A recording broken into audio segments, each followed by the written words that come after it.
कि इस रंगीन शाम का जो टॉपिक है वो टॉपिक की पढ़ाई चालू करता हूं, investment in fixed income securities.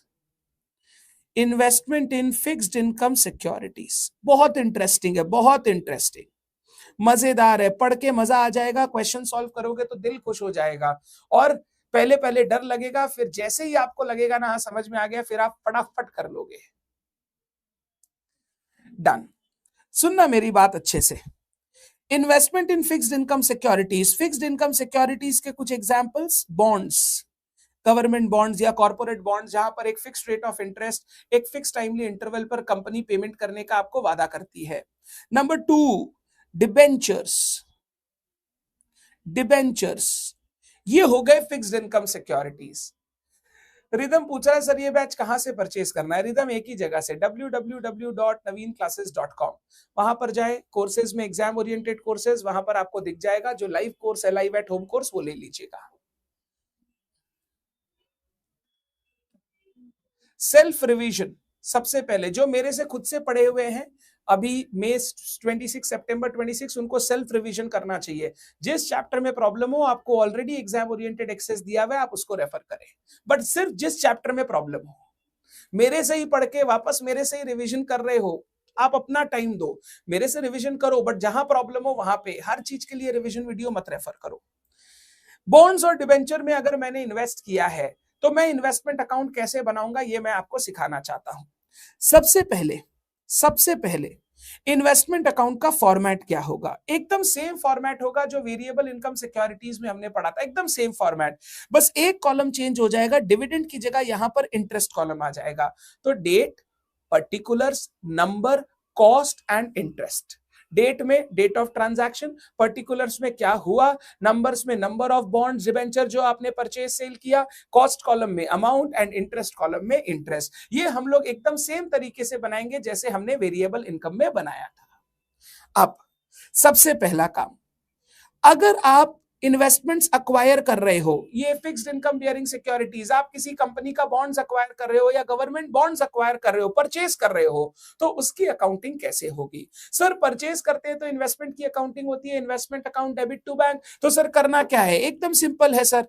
अगर आप इन्वेस्टमेंट अकाउंट बना रहे हो, investment in say for example 8% government bonds, investment in 8% government bonds account.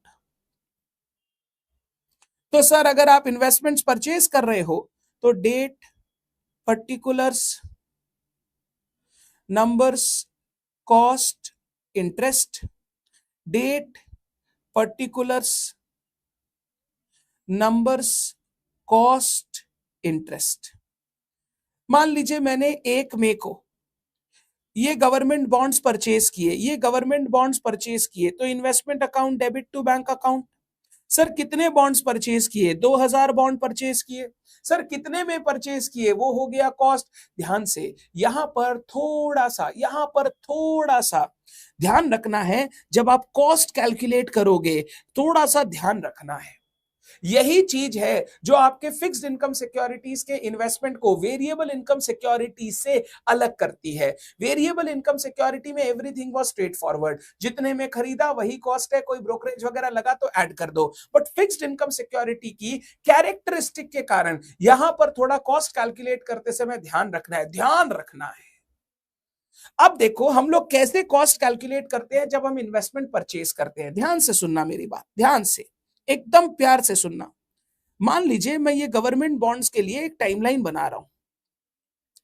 मेरा अकाउंटिंग ईयर है 1/4/2024 से लेकर 31 मार्च 25, ये मेरा अकाउंटिंग ईयर। अविनाश का accounting year who is investing in the government bonds, ये अविनाश का अकाउंटिंग ईयर है। मैं 1 मई को ये गवर्नमेंट बॉन्ड्स परचेज कर रहा हूं। कितने बॉन्ड्स मैंने परचेज किए? 2000 बॉन्ड्स मैंने परचेज किए। ठीक है, अब ध्यान से मेरी बात सुनना।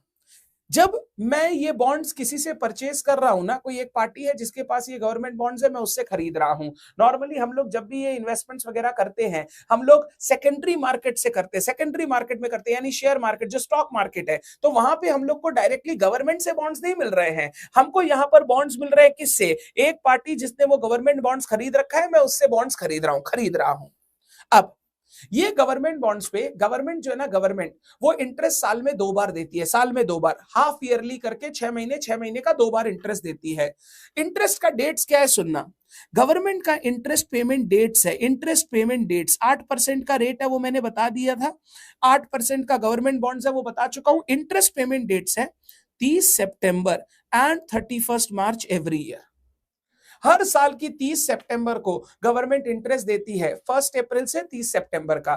फिर हर साल की 31 मार्च को इंटरेस्ट देती है, 1 अक्टूबर से 31 मार्च का। ये कुछ और भी हो सकता है, ये अलग अलग डेट्स हो सकती है, कुछ भी हो सकती है। अभी सिंप्लिसिटी के लिए मैं ये अज्यूम कर रहा हूं। तो मान लीजिए 30 सितंबर और 31 मार्च ये गवर्नमेंट का इंटरेस्ट पेमेंट डेट है।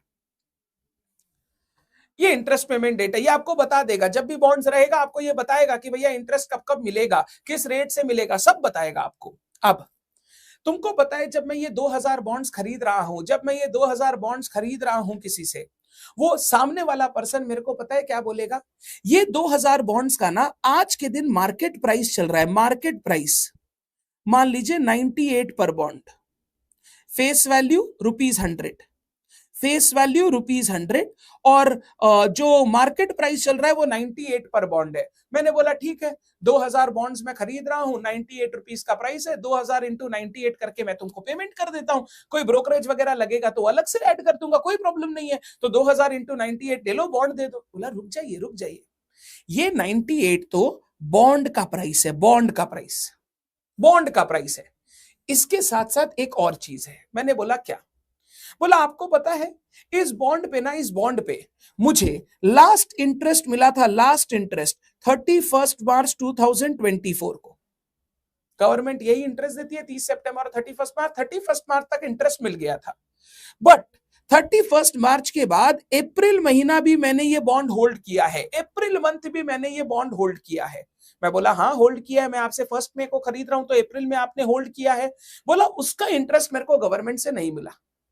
मैं बोला जाके गवर्नमेंट से मांगो। बोला नहीं मांग सकता, गवर्नमेंट की इंटरेस्ट पेमेंट डेट फिक्स्ड है, वो उसी दिन इंटरेस्ट देगी। जब वो दिन आएगा, जो होल्डर रहेगा उस होल्डर को उस दिन जाकर इंटरेस्ट मिल जाएगा 6 महीने का। तो मैं गवर्नमेंट से जाके नहीं मांग सकता। तो मैं बोला मेरे को क्यों बोल रहे हो? बोला क्या बाबू, आप जब ये बॉन्ड मेरे से खरीद रहे हो, आप तो ये बॉन्ड रखोगे, आप ये बॉन्ड 30 सितंबर को जब लेके जाओगे गवर्नमेंट के पास, तो गवर्नमेंट आपको पता है 1 अप्रैल से 30 सितंबर का पूरा इंटरेस्ट देगा, 1 अप्रैल से 30 सितंबर। मैं बोला 1 अप्रैल से क्यों, मैंने तो 1 मई को खरीदा। बोला गवर्नमेंट को उससे मतलब नहीं है, गवर्नमेंट को सिंपल इतना मतलब है, लास्ट इंटरेस्ट हमने 31 मार्च को दिया था, अब 1 अप्रैल से 30 सितंबर का 6 महीने का इंटरेस्ट मुझे आपको देना है, तो पूरे 6 महीने का इंटरेस्ट वो आपको देगा। मैं बोला ये तो बहुत अच्छी बात है, मैंने तो 1 मई को खरीदा बट मुझे 1 अप्रैल से इंटरेस्ट मिल गया। बोला वही तो मैं बोल रहा हूं, क्योंकि आपको बाद में ये 6 महीने का इंटरेस्ट मिलने वाला है। आप एक काम करो, मुझे इंटरेस्ट पे करो 1 अप्रैल से लेके 1 मई, यानी 1 महीने का इंटरेस्ट पेमेंट करो, 1 मंथ का इंटरेस्ट पेमेंट करो। मैं बोला ओ अच्छा, तुम ये बात बोलना चाहते हो? मैं बोला हाँ ये बात बोलना चाहता हूं कि जब मैं आपको ये बॉन्ड बेच रहा हूं, मुझे जो बॉन्ड का प्राइस चल रहा है वो तो चाहिए ही चाहिए। 1 महीने का इंटरेस्ट जो मुझे गवर्नमेंट ने नहीं दिया है ना, वो 1 महीने का भी इंटरेस्ट आप मुझे पे करोगे। मैंने बोला fair enough, not a problem, क्योंकि वो मुझे बाद में 6 महीना गवर्नमेंट से मिल जाएगा, तो 1 महीना मैंने आपको दे दिया और मेरा इनकम 5 महीने का हो गया, मई जून जुलाई अगस्त सितंबर, मेरे को कोई प्रॉब्लम नहीं है, मैं आपको 1 महीने का इंटरेस्ट देने के लिए रेडी हूं। तो जब भी आप ये फिक्स्ड इनकम सिक्योरिटीज खरीदते हो ना, आपको पता है सामने वाले को पेमेंट करना पड़ता है। पेमेंट कितना? एक पेमेंट करना पड़ता है प्राइस ऑफ द सिक्योरिटी, जो बॉन्ड या डिबेंचर खरीद रहे हो उसका प्राइस, और उसके साथ साथ आपको पेमेंट करना पड़ता है इंटरेस्ट। इंटरेस्ट कब से? From last IPD, last interest payment date to date of purchase. Last interest payment date से लेकर डेट ऑफ परचेज तक जितना महीने का इंटरेस्ट उसको नहीं मिला, वो आपको इंटरेस्ट पे करना पड़ता है, वो आपको इंटरेस्ट पे करना पड़ता है। तो जब आप पेमेंट करोगे ना, पेमेंट में आपको ये दो चीज का पेमेंट करना पड़ेगा, अपार्ट फ्रॉम एनी ब्रोकरेज वगैरह जो ब्रोकर को आपको देना पड़ेगा वो सब तो ठीक है, आपको ये पेमेंट करना पड़ेगा सामने वाली पार्टी को, प्लस ब्रोकरेज वगैरह जो है वो भी देना पड़ेगा। अब पंगा क्या है, मेरी बात सुनना, आपको सामने वाला जो ये पेमेंट है ना, पेमेंट ये जो प्राइस है जितना उसको देना है, वो दो तरीके से कोट कर सकता है। एक कोटेशन वो दे सकता है एक्स इंटरेस्ट कोटेशन, एक कोटेशन वो दे सकता है cum interest quotation. Cum interest quotation, ex interest quotation का मतलब वो आपको जो प्राइस बता रहा है वो सिर्फ सिक्योरिटी का प्राइस है, इस सिक्योरिटी का प्राइस है। इंटरेस्ट आप अलग से उसको ऐड करके पेमेंट करोगे, इंटरेस्ट अलग से ऐड करके पेमेंट करोगे। एक्स इंटरेस्ट मतलब the price of the security excluding interest, वो इंटरेस्ट आपको अलग से पेमेंट करना है। कम इंटरेस्ट मतलब ये आपको वो टोटल प्राइस बता देगा जितना उसको चाहिए इंक्लूडिंग इंटरेस्ट। अब आप उसको अलग अलग कर लो, इसमें सिक्योरिटी का प्राइस कितना है और इसमें इंटरेस्ट कितना है, आप उसमें अलग अलग करते रहो, सिक्योरिटी कितना इंटरेस्ट कितना, वो तो आपको दोनों कंबाइन करके बता देगा कि मेरे को इतना रुपया चाहिए, मेरे को इतना रुपया चाहिए। पता है अकाउंटिंग स्टैंडर्ड 13 क्या बोला? अकाउंटिंग स्टैंडर्ड 13 बोला जब आप अपना कॉस्ट ऑफ इन्वेस्टमेंट कैलकुलेट करोगे ना, कॉस्ट ऑफ इन्वेस्टमेंट जिस पे आप इन्वेस्टमेंट को रिकॉर्ड करोगे बुक्स में, आपका कॉस्ट ऑफ इन्वेस्टमेंट होगा हमेशा एक्स इंटरेस्ट प्राइस। मैं बोला क्यों एक्स इंटरेस्ट प्राइस? बोला जो इंटरेस्ट आप पे कर रहे हो ना, इंटरेस्ट आज आप पे कर रहे हो, ये इंटरेस्ट आपको इंटरेस्ट पेमेंट डेट पर वापस कंपनी से रिकवर हो जाएगा। ये जो आप एक्स्ट्रा इंटरेस्ट पे कर रहे हो ये क्योंकि आपको बाद में जाकर वापस रिकवर हो जाएगा, तो ये कॉस्ट का पार्ट नहीं है। जब आप कॉस्ट की बात करोगे तो कॉस्ट में आएगा सिर्फ एक्स इंटरेस्ट प्राइस, और इंटरेस्ट जो आज आप पेमेंट कर रहे हो वो आप अलग से एक्सपेंस बोल के रिकॉर्ड करो, जो फ्यूचर में आपको वापस रिकवर हो जाएगा जब कंपनी आपको 6 महीने का इंटरेस्ट देगी। तो आज आपने एक हाथ से पेमेंट किया, 6 महीने बाद कंपनी से वापस ले लेना, ये रिकवरी आपको हो जाएगा 6 महीने बाद। तो ये एक्सपेंस आप पेमेंट कर रहे हो, this gets recovered after 6 months, this gets recovered on the next IPD, next interest payment date. तो बोला जब भी आप इन इन्वेस्टमेंट का कॉस्ट कैलकुलेट करोगे, always remember cost will always be the ex interest price, the price excluding interest. अगर वो आपको एक्स इंटरेस्ट प्राइस दिया है तो कॉस्ट फटाफट निकल जाएगा, अगर आपको वो कम इंटरेस्ट प्राइस दिया है, आपको पहले कम इंटरेस्ट प्राइस से इंटरेस्ट माइनस करके एक्स इंटरेस्ट प्राइस निकालना पड़ेगा, और वो एक्स इंटरेस्ट प्राइस पे आपको इन्वेस्टमेंट को रिकॉर्ड करना पड़ेगा। हो सकता है एग्जाम में डायरेक्टली एक्स इंटरेस्ट बता दे, हो सकता है कम इंटरेस्ट बताए, तो कम इंटरेस्ट से जब आप इंटरेस्ट माइनस करोगे you will get the ex interest और the price excluding interest, and इसी वैल्यू पे आप अपने इन्वेस्टमेंट को रिकॉर्ड करोगे। तो सर यहां पे एक बार समझाओ ना, यहां पर क्या हुआ? यहां पर उसने आपको एक्स इंटरेस्ट प्राइस कोट किया 98, एक्स इंटरेस्ट प्राइस कोट किया 98, तो मेरा बॉन्ड्स का जो कॉस्ट है, इन्वेस्टमेंट का जो कॉस्ट है, वो हो गया 2000 इंटू 98, 2000 इंटू 98, 1,96,000, ये मेरा हो गया इन्वेस्टमेंट का कॉस्ट। बट सर हमने तो इंटरेस्ट भी पे किया ना, बिल्कुल पे किया। इंटरेस्ट कितना पे किया? 2000 bonds into face value rupees 100, ध्यान रखना interest dividend calculated always on face value, into 8% into 1/12, एक महीने का इंटरेस्ट पे किया, तो 2000 into 100 into 8% into 1/12, 1333 का मैंने इंटरेस्ट पे किया। ये जो इंटरेस्ट आपने पे किया है ये आपका खर्चा है, खर्चा है तो इंटरेस्ट कॉलम में डेबिट साइड में आ जाएगा, डेबिट साइड में आ जाएगा, वो कॉस्ट कॉलम में नहीं आएगा, उसको आप अलग से एक्सपेंस बोल के इंटरेस्ट कॉलम में दिखाइए। जब आपको फ्यूचर में 6 महीने का इंटरेस्ट मिलेगा तो अपने आप ये नेट होके खत्म हो जाएगा। बोलो क्या मेरी बात आपको क्लियर है? बोलो क्या मेरी बात आपको क्लियर है? तो जब भी आप इस इन्वेस्टमेंट का कॉस्ट रिकॉर्ड करोगे, always remember check whether the price quotation is ex interest और कम इंटरेस्ट। कॉस्ट हमेशा एक्स इंटरेस्ट प्राइस होगा, एंड इंटरेस्ट आपको सेपरेटली एक खर्चा बोल के रिकॉर्ड करना होगा, खर्चा बोल के रिकॉर्ड करना होगा। पता है मैं जर्नल एंट्री क्या करूंगा? जर्नल एंट्री में करूंगा investment account debit, interest on investment account debit to bank, investment account debit, interest on investment account debit to bank. Investment है 1,96,000, इंटरेस्ट है 1333, टोटल पेमेंट होगा 197333। Investment account debit, interest on investment account debit to bank, ये journal entry हम pass करेंगे। ये investment हमेशा आ जाएगा x interest price, plus अगर कोई ब्रोकरेज वगैरह है तो वो ऐड हो जाएगा, अगर कुछ है तो। ये इंटरेस्ट हम लोग हमेशा खर्चा बोल के अभी रिकॉर्ड करेंगे, बाद में रिकवर हो जाएगा, और ये टोटल हो गया कम इंटरेस्ट प्राइस जो आपको पे करना पड़ेगा, जो आपको पे करना पड़ेगा। तो पेमेंट हमेशा होगा कम इंटरेस्ट प्राइस, और कॉस्ट हमेशा हम रिकॉर्ड करोगे x interest price, ex interest price. बोल बच्चे, मेरी बात यहां तक क्लियर है तुझे? अब यहां पर ना एक बच्चों को प्रॉब्लम आती है। क्या प्रॉब्लम आती है? मेरी बात ध्यान से सुनना, ध्यान से। अगर मान लो कोई ब्रोकरेज वगैरह का चक्कर दिया हुआ है, ब्रोकरेज वगैरह, नॉर्मली क्या होता है, ब्रोकरेज ना वो अमाउंट फॉर्म में नहीं देता, 50 रुपया, 100 रुपया, 200 रुपया ऐसे नहीं देता। ब्रोकरेज देता है परसेंटेज फॉर्म, 1%, 2%, 3%। अगर ब्रोकरेज परसेंटेज फॉर्म में दिया है, परसेंटेज फॉर्म में, हमें देखना होगा वो परसेंटेज किस प्राइस का है। अगर वो बोले brokerage 1% of x interest price, तो आप जब ब्रोकरेज कैलकुलेट करोगे तो एक्स इंटरेस्ट प्राइस निकालना, उसका 1% ब्रोकरेज निकल जाएगा। अगर वो बोले brokerage 1% of come interest price, आप जब ब्रोकरेज कैलकुलेट करोगे, कम इंटरेस्ट प्राइस देखना, उसका 1% मारना, ब्रोकरेज निकल जाएगा। आपको अगर सिर्फ 1% बोला और छोड़ दिया, बताया नहीं एक्स या कम इंटरेस्ट, बोला जो प्राइस कोटेशन दिया हुआ है, अगर वो एक्स इंटरेस्ट कोटेशन है तो उस पे 1% ले लो, अगर कम इंटरेस्ट कोटेशन है तो उस पे 1% ले लो। तो अगर आपको 1% दे दिया बट बताया नहीं, तो as per price quotation, as per price quotation आपको वो कैलकुलेट करना पड़ेगा। तो कभी कभी ब्रोकरेज ना परसेंटेज फॉर्म में देता है, और वो परसेंटेज देने के साथ ये नहीं बताता ये परसेंटेज क्या चीज का है। सर ये फेस वैल्यू का परसेंटेज नहीं है, नहीं, इंटरेस्ट फेस वैल्यू पे कैलकुलेट होता है, ब्रोकरेज वगैरह फेस वैल्यू पे नहीं, ट्रांजैक्शन पे कैलकुलेट होता है। तो ब्रोकरेज अगर आपको बोल दिया 1% ऑफ एक्स इंटरेस्ट प्राइस, तो एक्स इंटरेस्ट का 1%, 1% ऑफ कम इंटरेस्ट प्राइस, तो कम इंटरेस्ट का 1%। अगर 1% बोल के कुछ नहीं बोला, तो जो प्राइस कोटेशन क्वेश्चन दिया है उसी का 1% लेके आप अपना ब्रोकरेज निकाल लेना।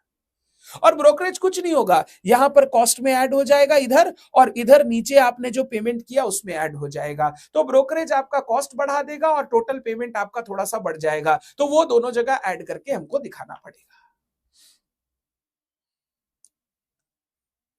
तो क्या बोला, दे क्या बोला, यही सबसे बड़ा चैलेंज है, पता है। फिक्स्ड इनकम सिक्योरिटी में अगर किसी बच्चे को महारत हासिल करनी है, सिर्फ एक जगह पर ध्यान रखना है, इंटरेस्ट कैलकुलेशन, क्योंकि सारा फसाद का जड़ इंटरेस्ट कैलकुलेशन है।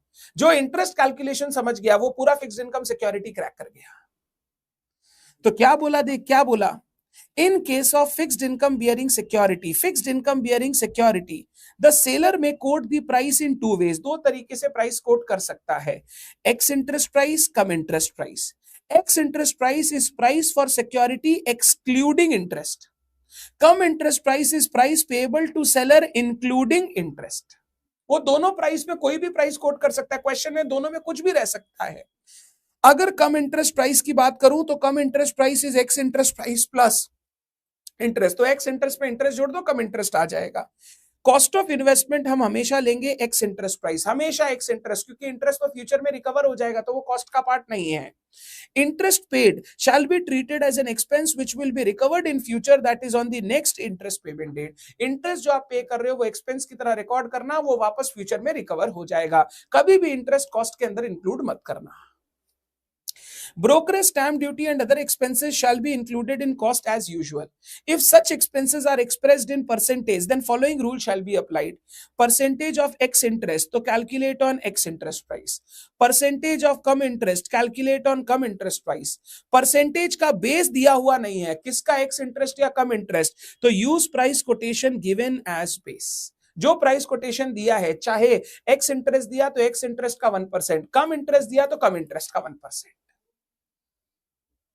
सबसे पहले जब मैं इन्वेस्टमेंट परचेज करूंगा तो मेरे को इन्वेस्टमेंट इस तरीके से कॉस्ट कंप्यूट करके रिकॉर्ड करना पड़ेगा, रिकॉर्ड करना पड़ेगा।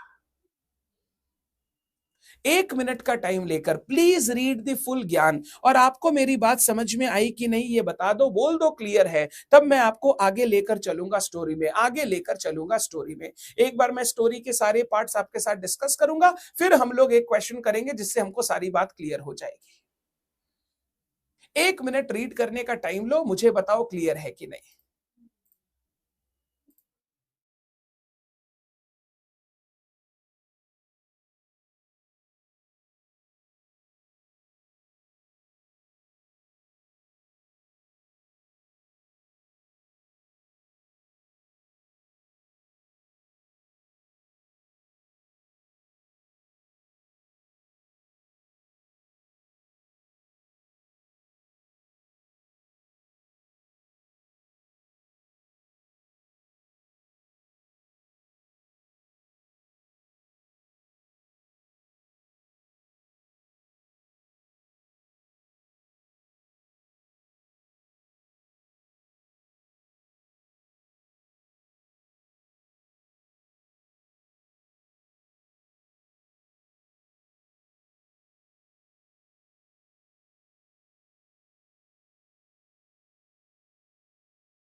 डन डना डन डन। मैंने इन्वेस्टमेंट परचेज किया, उसको कॉस्ट पे रिकॉर्ड कर लिया, कोई इंटरेस्ट पेमेंट किया तो उसको खर्चा अलग से रिकॉर्ड कर लिया। कैसे रिकॉर्ड होगा ये भी मैंने दिखा दिया। इन्वेस्टमेंट अकाउंट में टू बैंक, नंबर कॉलम में नंबर, कॉस्ट कॉलम में x interest price, interest column में इंटरेस्ट। डन। अब इसके बाद सेकंड केस आता है, सेकंड बात आता है, सर ये तो हमने परचेज कर लिया, अब टाइम टू टाइम हमें इस पर इंटरेस्ट मिलेगा, हर इंटरेस्ट पेमेंट डेट पर हमें इंटरेस्ट मिलेगा।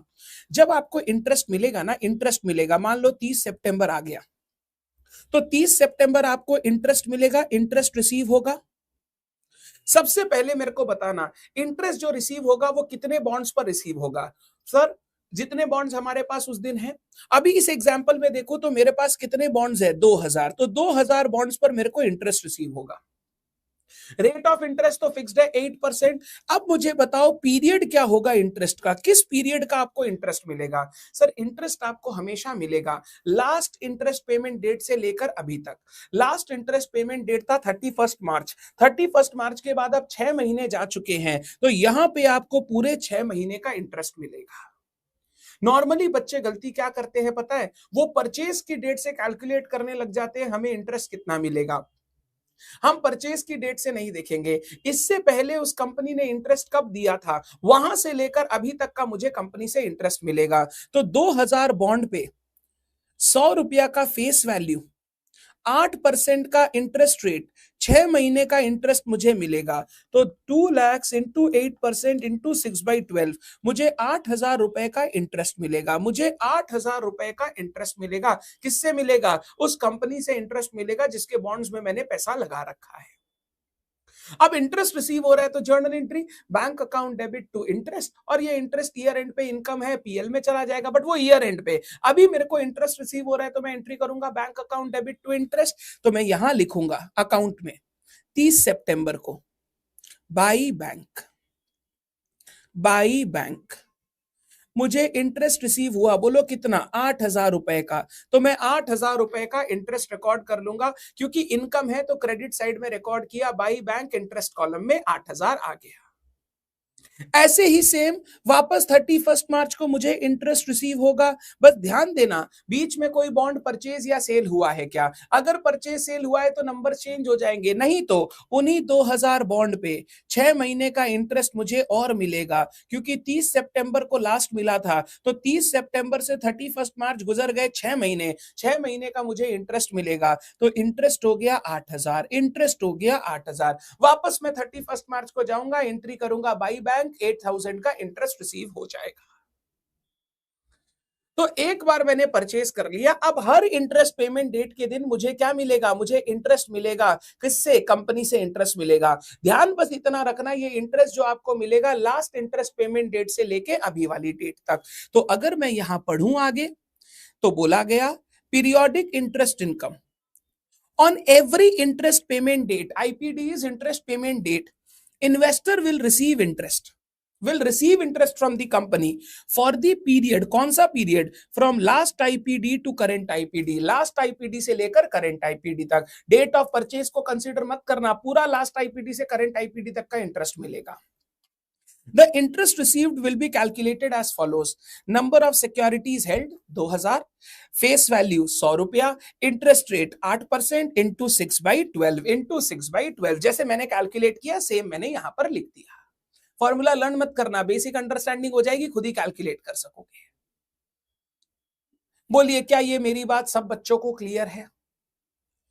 क्या ये मेरी बात सब बच्चों को क्लियर है? मैंने परचेज जब किया तो क्या किया? एक्स इंटरेस्ट प्राइस निकाला, कॉस्ट में रिकॉर्ड कर लिया, इंटरेस्ट को अलग से रिकॉर्ड कर लिया। फिर मैंने जब आईपीडी पर इंटरेस्ट इनकम रिसीव किया तो इंटरेस्ट इनकम को रिकॉर्ड कर लिया अपने इन्वेस्टमेंट अकाउंट में। यहां तक मेरी बात क्लियर? एकदम सिंपल सिंपल चल रहा है? चल रहा है सर, आगे चलो सर। इस पर मैं 2 मिनट बाद चर्चा करूंगा, after 2 minute. This is important but I will talk after 2 minutes. अगर मान लो मैंने कुछ बॉन्ड्स बेचा, सेल किया, हो ही सकता है सर ड्यूरिंग द पीरियड आपने जो बॉन्ड्स खरीदा उसमें से कुछ बॉन्ड्स आपने बेचा भी, जैसे आप इन्वेस्टमेंट बेचते हो, टाइम टू टाइम हम लोग अपने इन्वेस्टमेंट बेचते हैं, प्रॉफिट्स वगैरह रियलाइज कर लेते हैं, तो आपने कोई इन्वेस्टमेंट बेचा। ध्यान से, जब आप इन्वेस्टमेंट बेचोगे ना, जब आप इन्वेस्टमेंट बेचोगे, से फॉर एग्जाम्पल एक एग्जाम्पल लेता हूं, हमने 1 दिसंबर को मान लो 500 बॉन्ड सेल कर दिए, 500 बॉन्ड्स सेल कर दिए। ये मैं बाद में एग्जांपल ले रहा हूं, हाँ इंटरेस्ट वाला में कंफ्यूज मत होना सब, फिर इंटरेस्ट तो 1500 पे मिलेगा, ये अब आप बाद में ले रहा हूं, पहले वो सब समझा दिया। अब मैं एक बात बोल रहा हूं, 1/12 को मान ले मैंने 500 बॉन्ड्स बेच दिया। जब आपने बॉन्ड्स खरीदा था तब आपसे सामने वाले ने बॉन्ड का प्राइस मांगा था, साथ साथ इंटरेस्ट मांगा था। तो जब आप बॉन्ड्स बेचोगे तो आप भी सामने वाले से दो चीज लोगे, एक बॉन्ड्स का प्राइस लोगे जो आज के दिन चल रहा है, और साथ साथ इंटरेस्ट लोगे, क्योंकि भैया आपको इस बॉन्ड्स पर, इन 500 बॉन्ड्स पर लास्ट इंटरेस्ट मिला था 30 सितंबर। सितंबर के बाद अक्टूबर चला गया, नवंबर चला गया, 2 महीने चले गए, बट कोई इंटरेस्ट हमें मिला ही नहीं। हम वेट करते रह गए, हमारे पास इंटरेस्ट आया ही नहीं, क्योंकि वो तो 31 मार्च को आएगा। तो अगर 2 महीने का इंटरेस्ट मुझे नहीं मिला है तो ये 2 महीने का इंटरेस्ट मैं जिसको बेच रहा हूं मुझे उससे रिकवर कर लेना चाहिए, उससे रिकवर कर लेना चाहिए। तो जैसे परचेज के समय एक एक्स इंटरेस्ट प्राइस, एक कम इंटरेस्ट प्राइस का ज्ञान था, सेल करते समय भी एक्स इंटरेस्ट प्राइस और कम इंटरेस्ट प्राइस का ज्ञान आएगा। मान लीजिए मैंने 1/12 को जो 500 बॉन्ड्स बेचे उसकी इंफॉर्मेशन दे रहा हूं। मैंने सामने वाले को बोला ये बॉन्ड्स मैं आपको बेचूंगा, कम इंटरेस्ट प्राइस विल बी 102 पर बॉन्ड, 102 पर बॉन्ड, कम इंटरेस्ट प्राइस इंक्लूडिंग इंटरेस्ट 102 रुपया में मैं आपको बेचूंगा। और ब्रोकरेज लग रहा है बेचते समय जो मेरा कटेगा, मान लो 1%, 1% का ब्रोकरेज लग रहा है। कुछ बताया नहीं कौन सा प्राइस पे, जब नहीं बताता है तो जो प्राइस कोट करता है उसी पे ले लेते हैं। तो देख मैं कैसे कैलकुलेट करूंगा, कम इंटरेस्ट प्राइस 500 इंटू 102। सुनना, इसमें दो चीजें हैं, बोलो क्या दो चीजें हैं? सर इसमें दो चीजें हैं, एक तो जो हमने बॉन्ड बेचा उसका प्राइस और जो हमको इंटरेस्ट मिलना चाहिए उसका प्राइस, ठीक है। अब ये जो इंटरेस्ट मिलना चाहिए, इंटरेस्ट आपको क्यों मिलेगा? बॉन्ड को 2 महीने होल्ड करने के लिए मिल रहा है या बॉन्ड बेचने के लिए मिल रहा है? सर ये तो मैंने 2 महीने बॉन्ड को होल्ड किया था ना, इसीलिए मिल रहा है। ये जो इंटरेस्ट आपको मिल रहा है, it is not a consideration for cell of investment, it is a consideration because you hold those investment for 2 months. क्योंकि वो इंटरेस्ट आपको इसलिए मिल रहा है क्योंकि आपने 2 महीने बॉन्ड होल्ड किया, तो ये इंटरेस्ट आपके सेलिंग प्राइस का पार्ट नहीं होगा, आपको इस इंटरेस्ट को अलग से इनकम दिखाना होगा। मैं पहले क्या करूंगा, यहां से इंटरेस्ट माइनस करूंगा, इंटरेस्ट माइनस करूंगा 500 बॉन्ड्स इंटू 100 रुपया इंटू 8% इंटू 2/12, 500 बॉन्ड्स इंटू 100 रुपया इंटू 8% इंटू 2/12, ये आ रहा है 667। ये इंटरेस्ट यहां से क्यों हटा रहा हूं, क्योंकि ये अलग इनकम बोल के जाएगा, it will be shown as a separate income, it is not a part of selling price because it is not a consideration for sale, it is a consideration for holding the investment. क्योंकि कुछ brokerage भी है तो brokerage भी minus करूंगा, क्योंकि मुझे net selling price चाहिए। AS 13 बोलता है आप जब सेल करोगे इन्वेस्टमेंट तो आपको प्रॉफिट लॉस निकालना पड़ेगा, profit loss is net selling price minus carrying amount, तो नेट निकालने के लिए मुझे ब्रोकरेज माइनस करना पड़ेगा। ब्रोकरेज कितना है, 1% ऑफ कम इंटरेस्ट प्राइस, तो 51,000 का 1%, 51,000 का 1% विच इज 510, इसको हम बोलते हैं x interest net selling price, ex interest net selling price, ex interest net selling price. तो नेट सेलिंग प्राइस माइनस कर देता हूं, ये मेरा आ गया 49823, 49823। अब ये मेरा सेलिंग प्राइस आ गया, इससे मैं कंपेयर करूंगा carrying amount of 500 bonds, carrying amount of 500 bonds. अब ये कैरिंग अमाउंट कैलकुलेट करने के लिए फीफो या वेटेड एवरेज हमको एक सेलेक्ट करना पड़ेगा। क्वेश्चन अगर कुछ बता दे तो बेस्ट है, नहीं बताए तो हम वेटेड एवरेज लेके चलेंगे। 500 बॉन्ड का कॉस्ट क्या होगा सर, 2000 बॉन्ड का कॉस्ट था 196, 196, तो 500 बॉन्ड्स का कॉस्ट होगा 196 divided by 2000 bonds into 500 bonds, 196 divided by 2000 bond into 500 bonds, 49,000। ये आ गया 98 रुपीस पर बॉन्ड, ये वेटेड एवरेज कॉस्ट आ गया पर बॉन्ड 98, 49,000, तो मेरा प्रॉफिट आ जाएगा 823, मेरा प्रॉफिट आ जाएगा 823। This is very very very important, मेरा प्रॉफिट आ जाएगा 823। पहले ये कैलकुलेशन को समझने की कोशिश करो। हमने कॉस्ट जब रिकॉर्ड किया था एक्स इंटरेस्ट प्राइस, तो सेल के समय जब प्रॉफिट लॉस भी कैलकुलेट करेंगे तो हमेशा एक्स इंटरेस्ट प्राइस, हमेशा एक्स इंटरेस्ट प्राइस, कॉस्ट भी एक्स इंटरेस्ट प्राइस, तो सेल्स भी एक्स इंटरेस्ट प्राइस वाला कंसीडर करेंगे ताकि एप्पल टू एप्पल कंपैरिजन होके प्रॉफिट निकले। जो इंटरेस्ट आपको मिल रहा है वो आपका सेपरेट इनकम है, that is not a part of selling price. जैसे interest was not a part of cost, वैसे interest is not a part of selling price. उसको हटाने के बाद जो बचा उससे आप कैरिंग अमाउंट को कंपेयर करके प्रॉफिट लॉस कैलकुलेट करेंगे।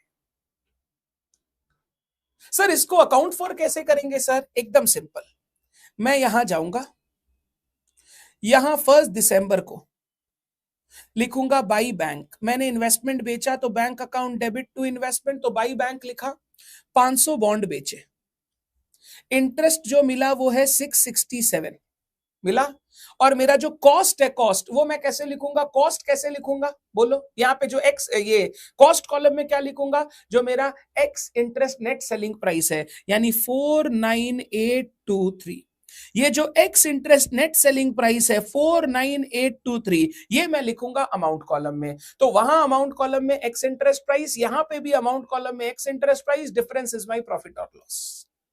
और अगर प्रॉफिट हुआ है तो प्रॉफिट में डेबिट साइड में लिखूंगा, क्योंकि पीएल में वो क्रेडिट में जाएगा, तो यहां डेबिट में लिखूंगा 2PL 823, ये प्रॉफिट में एडजस्ट कर दूंगा, ये प्रॉफिट में एडजस्ट कर दूंगा। तो जब कॉस्ट निकालोगे, कॉस्ट भी एक्स इंटरेस्ट प्राइस, जब आप सेलिंग प्राइस लिखोगे वो भी एक्स इंटरेस्ट प्राइस, इंटरेस्ट हमेशा सेपरेटली अकाउंट फॉर होगा, वो कभी भी ना कॉस्ट में आएगा ना सेलिंग प्राइस के अंदर इंक्लूड होगा।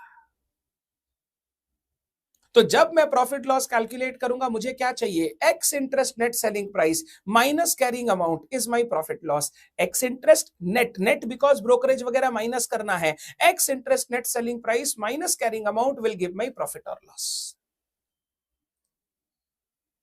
पहले बता मेरे बच्चे, तेरे को मेरी बात पूरी क्लियर हुई क्या? तेरे को मेरी बात पूरी क्लियर हुई क्या? ये सब थोड़ा टेक्निकल है, इंटरेस्ट पर बहुत फोकस करना है। जहां आपकी सावधानी हटी, मान लो वहां दुर्घटना घटी, यहां पे सावधानी हटी, दुर्घटना घटी, बहुत फटाफट हो सकता है। इसीलिए जब भी ये वाला पोर्शन, ये ऐसा क्वेश्चन एग्जाम में आए, थोड़ा टाइम लेकर करे, हड़बड़ाए नहीं, क्योंकि एक फिगर गलत लिखोगे आगे इधर उधर सब गलत हो जाएगा। चेक कर लो प्लीज, और मुझे बताओ क्या तुम्हें मेरी बात क्लियर है? मुझे बताओ क्या तुम्हें मेरी बात क्लियर है? क्लियर है सर, क्लियर है। अगर क्लियर है आपको तो हम लोग ये रीड कर सकते हैं, यहां पर सेल ऑफ इन्वेस्टमेंट पर क्या चर्चा की हुई है। बोला, on sale of fixed income securities the investor will receive cum interest price from the buyer. हमको कम इंटरेस्ट प्राइस उससे मिलेगा। Cum interest price is ex interest selling price plus interest. बिल्कुल सही बोल रहा है। Interest will be recognised as an income as usual. जो interest मिलेगा वो मैं इनकम की तरह अलग से रिकॉर्ड करूंगा, वो सेलिंग प्राइस के अंदर नहीं आएगा। We will have to calculate profit और loss on sale of investment. Profit loss कैसे निकलेगा? Ex interest net selling price, ex interest net selling price, तो इंटरेस्ट भी हटेगा और ब्रोकरेज वगैरह भी हटेगा। Ex interest net selling price minus cost of those investment as per FIFO और वेटेड एवरेज इज प्रॉफिट और loss that will be transferred to PL, is profit और loss that will be transferred to PL.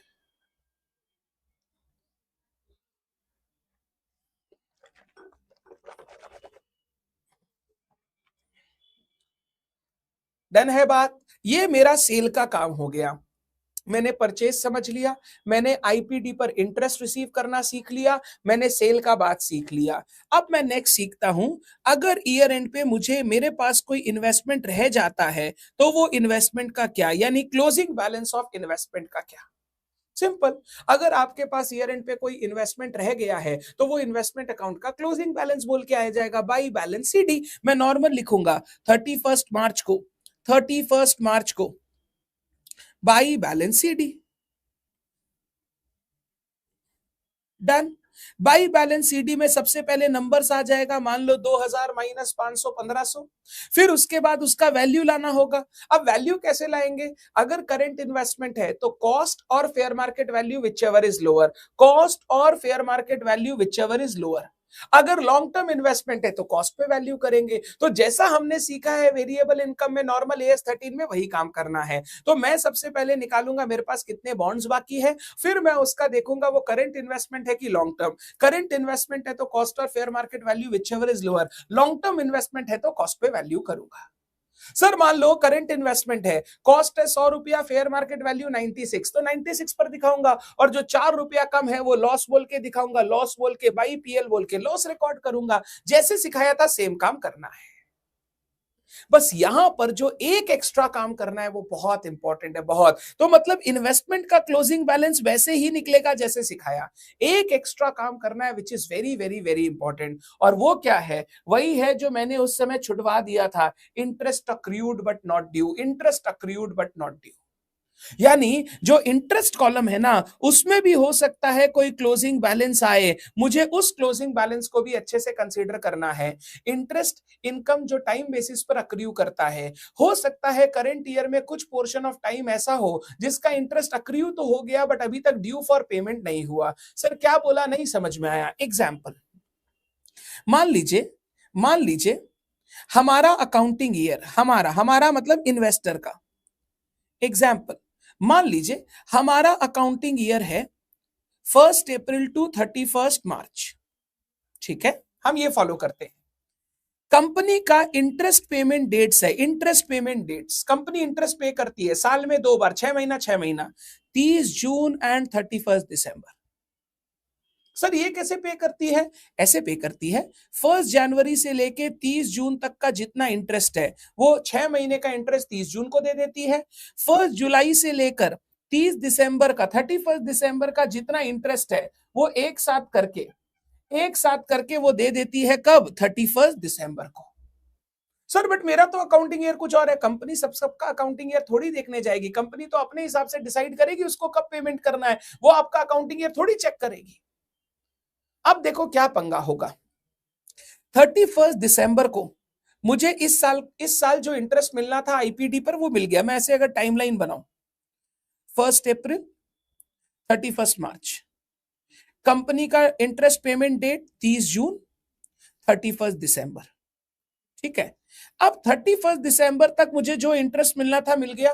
Problem क्या हुआ, ये जो 31 दिसंबर से बाद जनवरी फरवरी मार्च, ये जो 3 महीने का पीरियड है, ये 3 महीने का जो पीरियड है उसका इंटरेस्ट अक्रियू तो हो गया, टाइम बेसिस पर अक्रियू तो हो गया, बट पता है कंपनी आपको अभी पे नहीं करेगी। आप 31 मार्च को अगर कंपनी के पास जाओगे और बोलोगे ना इंटरेस्ट दो, कंपनी नहीं देगी। क्यों नहीं देगी सर? कंपनी बोलेगी मेरा ड्यू डेट है 30 जून का, आप एक काम करो 30 जून को आना, हम आपको पूरे 6 महीने का इंटरेस्ट दे देंगे, 31 दिसंबर से लेके 30 जून का।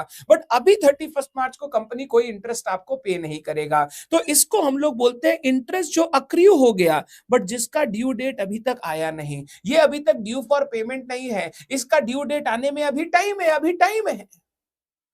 तो सर ड्यू डेट बाद में आएगा तो क्या हम इंटरेस्ट रिकॉर्ड नहीं कर सकते? कौन बोला रिकॉर्ड नहीं कर सकते? बिल्कुल रिकॉर्ड करेंगे। हम ये जो 3 महीने का इंटरेस्ट इनकम है अक्रूवल बेसिस पे रिकॉर्ड करेंगे, बट ये अभी पैसा मिलेगा नहीं, तो मैं बैंक टू इंटरेस्ट इनकम नहीं लिख सकता, मुझे एंट्री करनी पड़ेगी interest accrued but not due account debit, या interest accrued account debit to interest on investment. मैं इनकम रिकॉर्ड करूंगा 3 महीने की, और साथ साथ में एक इंटरेस्ट अक्रूड बोल के एसेट भी रिकॉर्ड करूंगा, क्योंकि ये पैसा अभी तक रिसीव नहीं हुआ है। तो अगर कंपनी का इंटरेस्ट पेमेंट डेट और हमारा जो अकाउंटिंग ईयर एंड डेट है वो कोइंसाइड नहीं होता, वो सेम नहीं होता, तो कुछ पीरियड का इंटरेस्ट ऐसा होगा जो अक्रियू तो हो गया इस साल में बट जिसका अभी तक ड्यू डेट ऑफ पेमेंट नहीं आया है, जो अभी तक पे नहीं हुआ है, रिसीव नहीं हुआ है, क्योंकि उसका ड्यू डेट फ्यूचर में है। ऐसे इंटरेस्ट को हम लोग बोलते हैं interest accrued but not due. और मुझे तो वो इंटरेस्ट भी रिकॉर्ड करना पड़ेगा। क्यों रिकॉर्ड करना पड़ेगा? क्योंकि मेरा अक्रूवल बेसिस पे इनकम रिकॉर्ड होना चाहिए। पता है ये जब इंटरेस्ट अक्रूड हम रिकॉर्ड करेंगे ना, हम यहां पर बाई इंटरेस्ट अक्रूड बोल के अलग से कुछ नहीं करेंगे, हम ये इंटरेस्ट को इंटरेस्ट अकाउंट का क्लोजिंग बैलेंस बना लेंगे। जैसे बचपन में याद करो करते थे, अक्रूड इनकम होता था तो इनकम अकाउंट में टू बैलेंस बीडी एसेट और क्लोजिंग में बाई बैलेंस सीडी, वैसे ही ये जो अक्रूड इनकम का बैलेंस है ये मेरा इंटरेस्ट कॉलम का क्लोजिंग बैलेंस हो जाएगा। जो मेरा इंटरेस्ट कॉलम है उसके क्लोजिंग बैलेंस में मैं ये अमाउंट बैठा दूंगा और ये होगा interest accrued but not due. Interest accrued but not due, ये वो इंटरेस्ट है जो अक्रू तो हो चुका है बट अभी मुझे मिला नहीं है। क्यों नहीं मिला? इसकी ड्यू डेट अभी तक आई नहीं, तो मैं इसे एसेट बोल के क्लोजिंग बैलेंस दिखाऊंगा इन्वेस्टमेंट अकाउंट में इंटरेस्ट कॉलम का। और नेक्स्ट ईयर, पता है नेक्स्ट ईयर जब मैं ओपनिंग करूंगा इस अकाउंट की तो मैं यहां लिखूंगा टू बैलेंस बीडी, जितना मेरे पास बॉन्ड्स है, जितना उनका बैलेंस था और इंटरेस्ट का जो अक्रूड अमाउंट है, ये सारा मैं रिकॉर्ड करूंगा क्योंकि नेक्स्ट ईयर जाकर मुझे ये रिसीव होगा। तो सर मतलब आप बोलना चाहते हो ओपनिंग में भी अक्रूड इंटरेस्ट आ सकता है? बिल्कुल। अगर तेरे पास कोई पहले से इन्वेस्टमेंट पड़ा हुआ है बॉन्ड्स का और लास्ट ईयर उसका कुछ इंटरेस्ट नहीं मिला है तो ओपनिंग में भी तेरे को अक्रूड इंटरेस्ट दिखाना होगा कि भैया ये पीरियड का इंटरेस्ट मेरे को मिला नहीं है, ये इस साल मिलेगा। तो ये काम हम लोगों को करना पड़ता है, बट ये काम करने के लिए सिर्फ इतना ध्यान रखना है कंपनी का आईपीडी और हमारा ईयर एंड डेट क्या है। अगर आईपीडी और ईयर एंड डेट एक ही दिन पड़ रहा है तो ये कॉन्सेप्ट बीच में नहीं आएगा, बट अगर आईपीडी अलग दिन है और ईयर एंड अलग दिन है तो कुछ पीरियड ऐसा होगा जिसमें इंटरेस्ट अक्रू तो करेगा बट जिसका अभी तक ड्यू डेट आया नहीं है। तो ये सिर्फ तभी आता है when IPD and year end are not same. अगर आईपीडी और ईयर एंड सेम है तो ये कभी नहीं अराइज होगा, कभी नहीं अराइज होगा। यानी मैं जब क्वेश्चन पढ़ना चालू करूंगा ना, मैं पहले ही मार्क कर लूंगा आईपीडी ईयर एंड, मैं देख लूंगा अक्रूड कुछ होगा या नहीं होगा, नहीं होगा तो माथा नहीं लगाना है। इसके बाद इंटरेस्ट कॉलम को आप बैलेंस करोगे, क्योंकि इंटरेस्ट मेरा इनकम है, पूरा का पूरा बैलेंस पीएल में चला जाएगा। तो इंटरेस्ट कॉलम का जो भी बैलेंस है वो ईयर एंड पे मैं पीएल में ट्रांसफर कर दूंगा। तो क्रेडिट्स को प्लस करूंगा, डेबिट्स को माइनस करूंगा, जो बैलेंस आएगा टू पीएल बोल के चला जाएगा। जैसे कल डिविडेंड कॉलम को बंद कर रहे थे पीएल में ट्रांसफर करके, वैसे ही इंटरेस्ट कॉलम को बंद कर देंगे पीएल में ट्रांसफर करके। इसको मैं बोलता हूं interest accrued but not due. ये बहुत ध्यान रखना है, ये गलती करवाएगा। तो देख, अगर सही से देखे, ओपनिंग बैलेंस पर भी इंटरेस्ट सोचना होगा, परचेज करते समय भी इंटरेस्ट सोचना होगा, आईपीडी पर भी इंटरेस्ट सोचना होगा, सेल करते समय भी इंटरेस्ट सोचना होगा, क्लोजिंग बैलेंस में भी इंटरेस्ट सोचना होगा। मतलब फिक्स्ड इनकम सिक्योरिटीज में अगर कोई इंटरेस्ट को नहीं सीखता सही से तो वो गलती ही करेगा, क्योंकि हर ट्रांजैक्शन में इंटरेस्ट को ध्यान रखना पड़ेगा। देखो क्या बोला मैंने समरी बुक में। अगर मैं समरी बुक में चलूं, interest accrued but not due, मैं इसको इंपॉर्टेंट ट्रीट करता हूं, क्योंकि ये ऐसी जगह है जो आपसे गलती करवाएगी एग्जाम में। तो इसको मैं स्टार मार्क करके रखा हूं कि ये this is very important. If the interest payment date and year end date does not coincide, वो कोइंसाइड नहीं कर रहे, they are not same, every year there will be a portion of period for which interest will accrue but the payment for the same will be received in next year। interest accrue तो करेगा but payment अभी नहीं मिलेगा, next year मिलेगा। this is known as interest accrued but not due। Example, IPD दिया हुआ है 31 मई and 38 November, year and दिया हुआ है 31 दिसंबर। अब 30 नवंबर, 30 दिसंबर मेरा ईयर एंड है, आईपीटी था 30 नवंबर, तो दोनों सेम नहीं है, दोनों सेम नहीं है तो इंटरेस्ट अक्रूड आएगा। सुनना, लास्ट इंटरेस्ट मिला था नवंबर एंड में, दिसंबर मेरा ईयर एंड हो रहा है, तो एक महीने का इंटरेस्ट इस साल मिलना चाहिए बट मिलेगा नहीं, यही इंटरेस्ट पर अक्रूड बट नॉट ड्यू एक महीने का आएगा। नवंबर तक इंटरेस्ट मिल चुका है बट दिसंबर का इंटरेस्ट मिला नहीं है, वो नेक्स्ट ईयर मिलेगा। तो एक महीने का इंटरेस्ट अक्रू तो हो गया but it is not due, तो अभी वो interest accrued but not due मुझे देखना पड़ेगा। This interest will be shown in investment account as closing and opening balance of the interest column। ये हम लोग इन्वेस्टमेंट अकाउंट में दिखाएंगे इंटरेस्ट कॉलम का opening and closing balance, opening and closing balance, opening accrued opening balance, closing accrued closing balance. This is very important, ये वो जगह है जहां मिस्टेक होगी। और लास्ट बात जो मैंने बोली, closing balance, the closing balance in investment account of investments held will be determined as follows. If investments are held as current investment, cost और fair market value whichever is lower, if fair market is value is lower, cost loss shall be transferred to pl। Done. If investments are held as long term investment, then उसको value करना है cost per, value करना है cost per. If IPD and year end are not same, IPD और year end same नहीं है, there will be a closing balance in interest column 2 which is interest accrued but not due। तो closing balance निकालते समय आपको ध्यान रखना है, cost column का तो बैलेंस निकलेगा ही, interest column का भी बैलेंस निकल सकता है। कब? If IPD and year end are not same, अगर दोनों सेम नहीं है तो कुछ पीरियड का इंटरेस्ट accrued होगा बट वो ड्यू नहीं होगा, तो वो आपको क्लोजिंग बैलेंस दिखाना पड़ेगा। मेरे को बता बच्चे, क्या मेरी बात तेरे को समझ में आ रही है? सर, मतलब इस टॉपिक का राजा इंटरेस्ट है। बिल्कुल, इस टॉपिक का राजा इंटरेस्ट है। इंटरेस्ट सीख गया तो सब सीख गया, नहीं सीखा तो कुछ नहीं सीखा। एक बार चेक करो, 2 मिनट का टाइम लेके अच्छे से क्लोजिंग बैलेंस और interest accrued but not due को रीड करो। इतना रीडिंग हो जाएगा, कंफर्टेबल हो जाओगे तो हम लोग एक क्वेश्चन करके पूरी बात को समराइज कर लेंगे। प्लीज रीड, 2 मिनट का टाइम लो, फिर ना आप क्वेश्चन पढ़ोगे, मैं भी पढ़ूंगा आपके साथ। क्वेश्चन पढ़ोगे, क्वेश्चन नंबर 3, हम लोग क्वेश्चन पढ़ेंगे साथ मिलकर, क्वेश्चन नंबर 3।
एक बार रीड कर लिया आपने? रीडिंग डन है? अगर डन है तो आइए हम एक क्वेश्चन देखेंगे, question number 3। Question number 3, the following information is presented by mister Z relating to his holding in 9% central government bonds. Mister Z है, उसने कुछ सेंट्रल गवर्नमेंट बॉन्ड्स होल्ड करके रखे हैं, मतलब उसके पास एज इन्वेस्टमेंट पड़े हुए हैं, तो उसका कुछ इंफॉर्मेशन दे रहा है। अब गवर्नमेंट बॉन्ड्स है तो मैं बोल सकता हूं फिक्स्ड इनकम सिक्योरिटी है। Opening balance, face value 120, cost 118, face value of each unit is 100। Her bond का फेस वैल्यू 100 रुपया है। टोटल फेस वैल्यू दिया हुआ है ओपनिंग बैलेंस का 1,20,000। अगर मैं तुमसे नंबर्स पूछूं, नंबर्स, मुझे नंबर्स बताओ। 1,20,000 फेस वैल्यू है, हर बॉन्ड का फेस वैल्यू 100 रुपया है, तो डिवाइडेड बाय 100 कर दूंगा तो 1200 बॉन्ड्स मेरे पास शुरू में थे। 1200 बॉन्ड्स एकदम शुरू में थे। 2008 को, 1 मार्च को 200 यूनिट्स हमने और परचेस किए। 500 यूनिट्स हमने सेल कर दिए 17 को, ex interest out of original holding. Original मतलब पहले वाला holding, FIFO, FIFO first in first out, जो पहले था उससे बेचा। फिर परचेज्ड 150 यूनिट्स, फिर सोल्ड 300 यूनिट्स। ठीक है। Interest dates are 30 September and 31 March. IPD दे दिया 30 सितंबर 31 मार्च। Okay. M closes, Mister Z closes his books on 31 December. ध्यान से, ये बुक क्लोज कर रहे हैं 31 दिसंबर को, ईयर एंड डेट 31 दिसंबर, जबकि आईपीडी है सितंबर और मार्च, तो आईपीडी 31 दिसंबर को नहीं है। अगर आईपीडी ईयर एंड डेट पर नहीं है तो कुछ पीरियड का इंटरेस्ट ऐसा होगा जो अक्रू तो करेगा बट जिसका अभी तक पेमेंट रिसीव नहीं होगा। Show the investment account as it would appear in the books of Z. Mister Z follows FIFO method. FIFO, first in first out, यानी जब बेचेंगे तो जो पहले आया था वो पहले बेचेंगे, तो कॉस्ट निकालते समय फीफो यूज करेंगे, फर्स्ट इन फर्स्ट आउट। मुझे इन्वेस्टमेंट अकाउंट बनाना है और मुझे इन्वेस्टमेंट्स का सारा अकाउंटिंग करना है।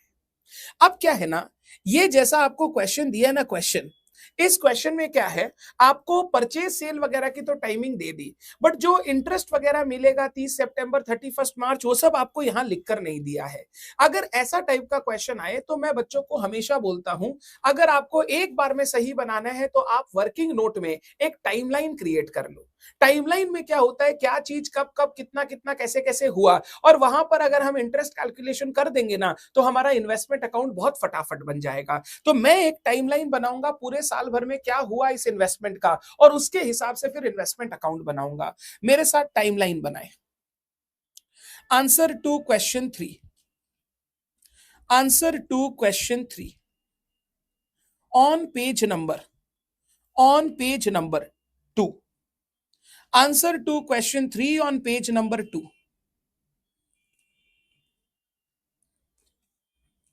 वर्किंग नोट,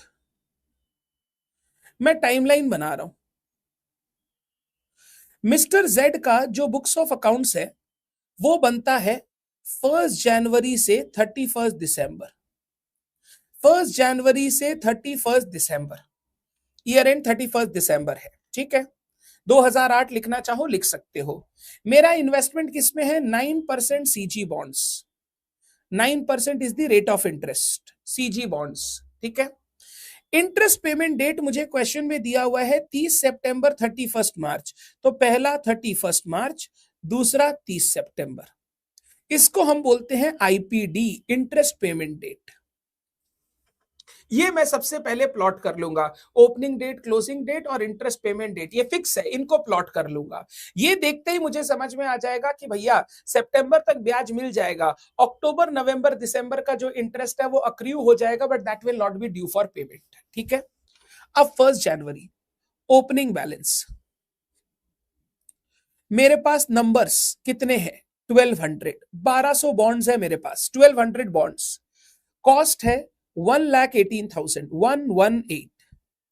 ध्यान से, ये 1 जनवरी पे जो मेरे पास बॉन्ड्स है, क्या उस पर आज तक का सारा इंटरेस्ट मिला हुआ है? नहीं सर, लास्ट इंटरेस्ट हम लोग को 30 सितंबर मिला था, 30 सितंबर। लास्ट ईयर का सर अक्टूबर नवंबर दिसंबर 3 महीने का इंटरेस्ट बाकी होगा, तो यहां पर अक्रूड इंटरेस्ट आएगा, अक्रूड इंटरेस्ट 3 महीने का, लास्ट ईयर का अक्टूबर नवंबर दिसंबर, अक्टूबर नवंबर दिसंबर। तो अक्रूड इंटरेस्ट हो जाएगा 1200 बॉन्ड्स इंटू 100 रुपया का फेस वैल्यू इंटू 9% का रेट इंटू 3/12। 1200 बॉन्ड्स इंटू 100 रुपया का फेस वैल्यू इंटू 9% इंटू 3/12, 2700, 2700 ये अक्रूड इंटरेस्ट।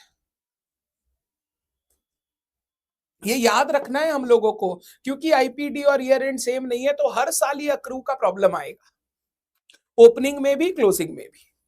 अगर सर ओपनिंग बैलेंस होता ही नहीं तो फिर प्रॉब्लम नहीं आता, ओपनिंग बैलेंस है तो प्रॉब्लम आ रहा है। इसके बाद हमने 1 मार्च को परचेज किया, 1 मार्च परचेज, कितने नंबर हो गए 200, फिर प्राइस 98 एक्स इंटरेस्ट, तो ये तो कॉस्ट हो गया सीधा का सीधा। इसके बाद मुझे इंटरेस्ट भी तो पे करना पड़ेगा।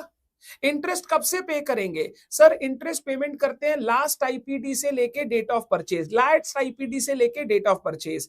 इस बॉन्ड पर लास्ट इंटरेस्ट पेमेंट डेट था 30 सितंबर, 30 सितंबर, तो 30 सितंबर 2007 से लेकर 1 मार्च 2008, 30 सितंबर से लेकर आज तक 1 मार्च तक मुझे इंटरेस्ट भी देना पड़ेगा सामने वाले को, क्योंकि वो बोलेगा मेरे को ये 5 महीने का इंटरेस्ट नहीं मिला। 5 मंथ्स, अक्टूबर नवंबर दिसंबर जनवरी फरवरी, अक्टूबर नवंबर दिसंबर जनवरी फरवरी, 5 महीने का इंटरेस्ट। तो ये हो जाएगा 200 into 100 into 9% into 5/12, 200 into 100 into 9% into 5/12, 750, 750। ये मेरे को इंटरेस्ट देना पड़ेगा, बट ये इंटरेस्ट कॉस्ट का पार्ट नहीं है, ये अलग से खर्चा बोल के दिखाया जाएगा। इसके बाद 31 मार्च इंटरेस्ट रिसीव होगा। कितने बॉन्ड्स है मेरे पास सर? 1200 पहले था, 200 और खरीदा, 1400। कितने पीरियड का सर? लास्ट आईपीडी से अभी तक 6 महीना, लास्ट आईपीडी 30 सितंबर से अभी तक 6 महीना, तो इंटरेस्ट का अमाउंट हो जाएगा 1400 into 100 into 9% into 6/12 into 6/12, 1400 into 100 face value into 9% rate into 6/12 into 6/12। Done. 31 मार्च के बाद मैंने 1 जुलाई को सेल कर दिया कुछ इन्वेस्टमेंट, 1 जुलाई सोल्ड। कितना नंबर्स है 500, प्राइस क्या है 100 रुपीज एक्स इंटरेस्ट ही दिया हुआ है, तो टेंशन खत्म। बेचते समय मैं सामने वाले से इंटरेस्ट लूंगा। मुझे लास्ट इंटरेस्ट मिला था 31 मार्च, तो मार्च के बाद अप्रैल मई जून 3 महीने का इंटरेस्ट मुझे सामने वाले से मिलेगा, 3 महीने का। 500 इंटू 100 रुपया face value into 9% into 3/12, 1125। 500 bond into 100 रुपया का फेस वैल्यू इंटू 9% का इंटरेस्ट रेट इंटू 3/12। वो 100 रुपया और 9% कॉमन है, 100 रुपया 9% सेम रहेगा, फेस वैल्यू और इंटरेस्ट रेट 1125। ये इंटरेस्ट मेरे को मिलेगा। 1 जुलाई के बाद 1 अक्टूबर से पहले तो 30 सितंबर आ जाएगा। इस दिन मुझे इंटरेस्ट रिसीव होगा,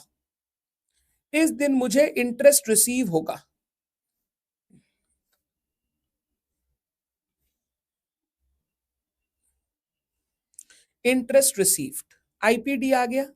कितने बॉन्ड्स है मेरे पास सर? लास्ट आईपीडी पर 1400 बॉन्ड्स थे, उसके बाद आपने 500 बेच दिया तो 900। कितने महीने का? 6 महीने का। तो 900 into 100 into 9% into 6/12, 900 into 100 into 9% into 6/12, into 6/12।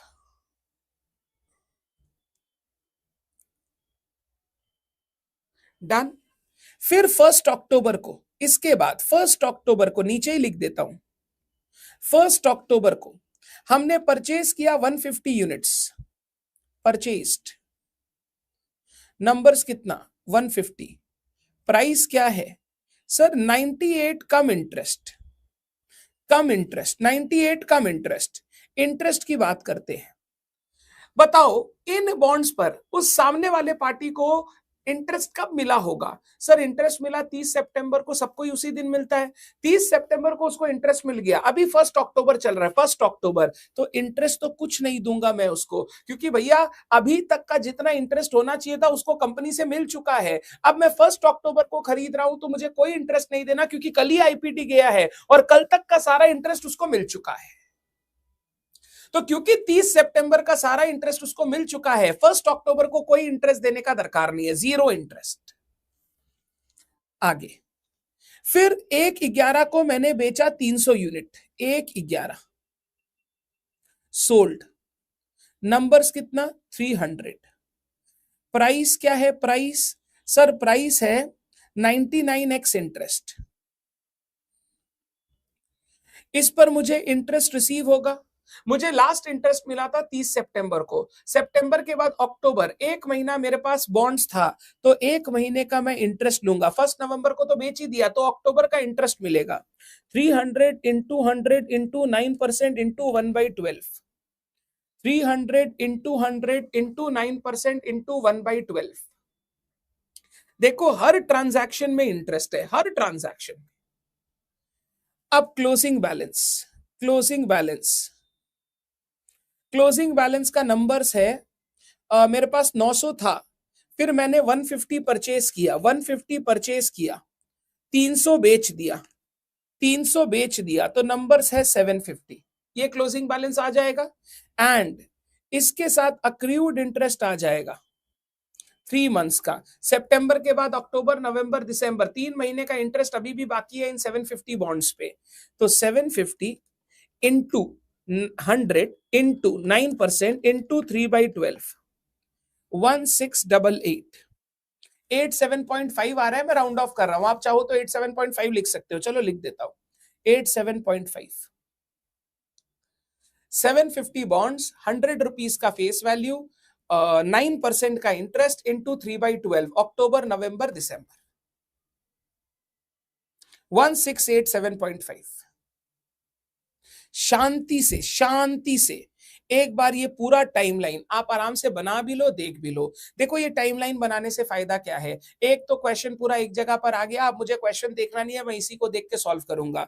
दूसरा, मेरा इंटरेस्ट का वर्किंग पूरा हो गया, अब मुझे इंटरेस्ट कोई कैलकुलेशन अलग से नहीं दिखाना है, मेरा इंटरेस्ट का काम हो चुका है। तो ये टाइमलाइन आपकी इंटरेस्ट की वर्किंग भी बन जाती है, तो आपको इंटरेस्ट अलग से नहीं बनाना पड़ेगा, इट हेल्प्स। तो 5 मिनट भला ही लग जाए, आप ये बनाना जिससे आपका मेन काम कंप्लीट हो जाए, फिर सिर्फ अकाउंट बनाना फॉर्मेलिटी है, फॉर्मेलिटी।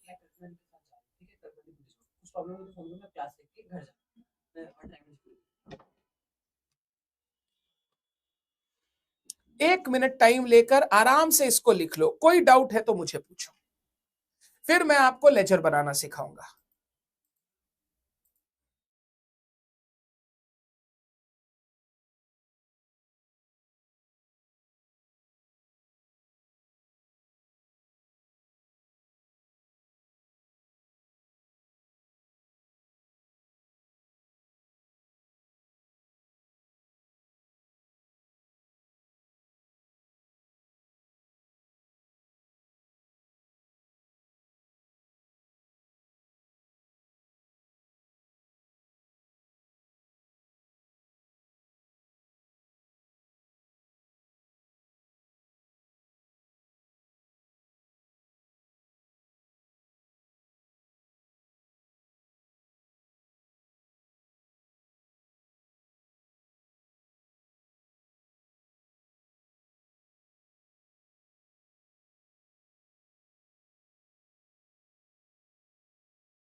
आई होप सबको ये क्लियर है।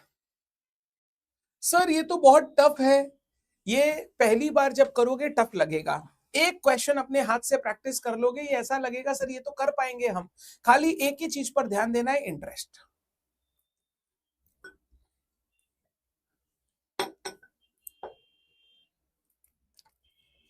बोलो क्लियर है? पेशेंस पेशेंस, कुछ चीजें टफ होंगी, कुछ चीजें इजी होंगी, इसीलिए तो बहुत सारे क्वेश्चंस लेके रखते हैं हम लोग। इस एक टॉपिक पर मैंने 3 क्वेश्चन ले रखे हैं कि भाई प्रैक्टिस करना पड़ेगा। 2 मैं बनवाऊंगा, एक मैं तुम्हें खुद से करने दूंगा होमवर्क, तुमको वो ट्राई करना है, तब जाके तुम स्ट्रांग होगे इस टॉपिक में। It's not easy, it's not straightforward. आइए अब मैं चलता हूं in the books of Mister Z. Investment in 9% CG bonds, central government bonds. Investment in 9% CG bonds.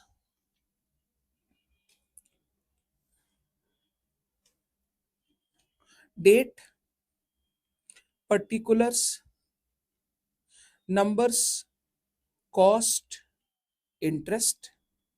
Date, particulars, numbers, cost, interest. Date, particulars, numbers, cost, interest.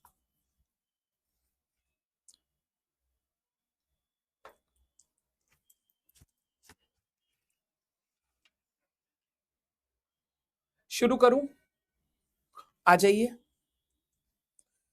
ओ, इसको देखना ही नहीं है अब तो, मेरे पास टाइमलाइन है ना, मैं टाइमलाइन देखूंगा। 1 जनवरी 2008, 2 balance BD, 2 balance brought down. कितना बॉन्ड्स था मेरे पास? मेरे पास बॉन्ड्स था 1200। उनका कॉस्ट क्या है? 1,18,000। उनमें इंटरेस्ट कितना है? 2,700। Accrued interest 2,700। डन। फिर 1 मार्च को investment account debit to bank account, investment to bank, मैंने 200 बॉन्ड्स परचेज किए, 200। कितने में? 98 एक्स इंटरेस्ट। एक्स इंटरेस्ट है तो वही मेरा कॉस्ट होगा, 200 इंटू 98, यही मेरा कॉस्ट है एक्स इंटरेस्ट, 19,600। और इस पर 750 का इंटरेस्ट। इंटरेस्ट इंटरेस्ट कॉलम में आ जाएगा। डन। फिर 31 मार्च को इंटरेस्ट रिसीव हुआ, 31 मार्च by bank account. Interest receive हुआ 6,300, 6,300। ठीक है। 1 जुलाई मैंने बेचा, 1 जुलाई बाई बैंक। कितना बॉन्ड्स बेचा मैंने? मैंने बेचा 500 बॉन्ड्स। प्राइस है 100 एक्स इंटरेस्ट, तो 500 इंटू 100, एक्स इंटरेस्ट है ना 50,000। और इस पर इंटरेस्ट है 1125, इंटरेस्ट है 1125, 1125। हमेशा कॉस्ट कॉलम में एक्स इंटरेस्ट प्राइस। अब अगर मैंने बेचा है तो मुझे प्रॉफिट लॉस कैलकुलेट करना पड़ेगा, तो प्रॉफिट लॉस की वर्किंग नोट 2, प्रॉफिट और loss on sale of 500 bonds on 1 July, 500 bonds on 1 July, x interest selling price. Net selling price नहीं लिखूंगा क्योंकि कोई ब्रोकरेज वगैरह है नहीं, 50,000 माइनस कॉस्ट ऑफ 500 बॉन्ड्स। अब यहां पे बोला आप फीफो फॉलो करना, FIFO, first in first out. तो ये 500 बॉन्ड्स, ये 500 बॉन्ड्स इससे बिका होगा पहले वाले से फर्स्ट इन फर्स्ट आउट, 1,18,000, 1,18,000। ये 1200 बॉन्ड का कॉस्ट है, तो 500 का कितना, 1,18,000 बाई 1200 इंटू 500 इंटू 500, 49167, 49167। तो मेरा प्रॉफिट आया 833, प्रॉफिट आया 833, प्रॉफिट आया 833।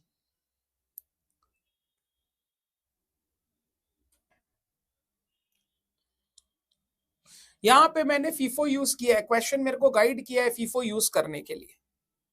ये 833 का profit 1 July 2 PL, 833 is the profit, 833 is the profit। Profit PL में क्रेडिट होगा तो यहां डेबिट कर दिया। नेक्स्ट, फिर 30 सितंबर को इंटरेस्ट रिसीव हुआ, 30 सितंबर बाई बैंक,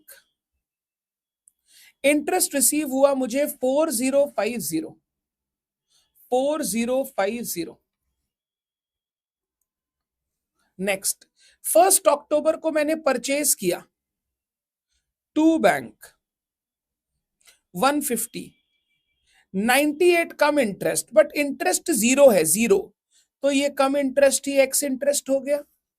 अगर इंटरेस्ट 0 है तो कम इंटरेस्ट और एक्स इंटरेस्ट सेम हो जाएगा, क्योंकि कम इंटरेस्ट और एक्स इंटरेस्ट का डिफरेंस ही तो इंटरेस्ट होता है। तो यहां पे इंटरेस्ट है ही नहीं, तो cum interest and ex interest will be same, interest 0, done. फिर मैंने 1 नवंबर को बेचा, 1 नवंबर बाई बैंक, कितना बेचा, मैंने बेचा 300 bonds, 99 x interest, x interest, तो 300 इंटू 99, 29,700, और इंटरेस्ट रिसीव होगा 225 एक महीने का, 225।